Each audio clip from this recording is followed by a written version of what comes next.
চলো তোমার সাথে আবারও একটা ডেইলি ব্লগ শেয়ার করছি।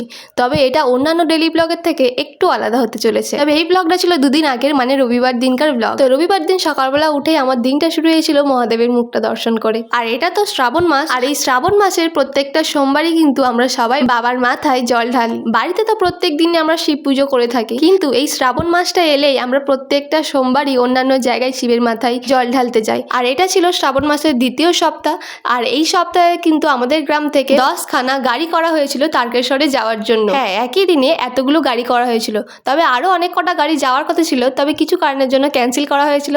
মাত্র 10টা গাড়ি গিয়েছিল আমাদের গ্রাম থেকে। আর ওই দিন আমাদের গ্রাম থেকে এত পরিমাণে লোক তারকেশ্বরে গিয়েছিল, আমার তো মনে হয় গ্রামের 4 ভাগের 3 ভাগ মানুষই ওই দিন তারকেশ্বরে চলে গিয়েছিল। তবে আমি কিন্তু আজ পর্যন্ত তারকেশ্বরে কোনো দিনই যাইনি। অনেকে হেঁটে যায়, অনেকে গাড়িতেও যায়, তবে এই দুটোর মধ্যে একটারও ভাগ্য আমার হয়। যেই দিন ওরা তারকেশ্বরে গিয়েছিল সেই দিন ওদেরকে আমি এগোতে গিয়েছিলাম।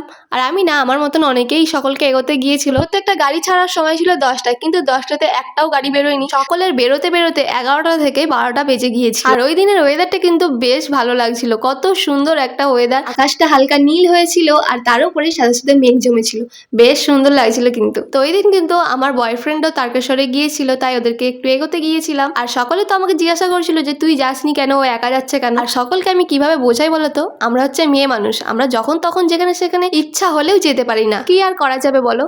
তো ওদের গাড়ি ছাড়তে ছাড়তে প্রায় 11:30টার মতো বেজে গিয়েছিল। তারপরে আমি বাড়ির দিকে যাচ্ছিলাম, আর তারপরে রাস্তায় আমার সাথে দেখা হয়ে গেল আমাদের পাড়ার ছেলেদের সাথে। আর ওরা কিন্তু প্রত্যেক বছরই এই রকম ঠাকুর নিয়ে তারকেশ্বরে যায় হেঁটে হেঁটে। এবছরও ওরা এইরকম ঠাকুর নিয়ে গিয়েছিল, আর ওদের এই ঠাকুর নিয়ে যেতে দেখে সকলে কিন্তু ওদের পেছন পেছন যাচ্ছিল। আর ওরা কিন্তু তারকেশ্বরে বেরোনোর আগে আমাদের গ্রামের প্রত্যেকটা মন্দিরে মন্দিরে হরিনোট দিয়ে তারপরে কিন্তু তারকেশ্বরে যায়। সত্যি বলতে এত ভালো লাগছিল ওদেরকে দেখে, মনে হচ্ছিল আমিও চলে যাই।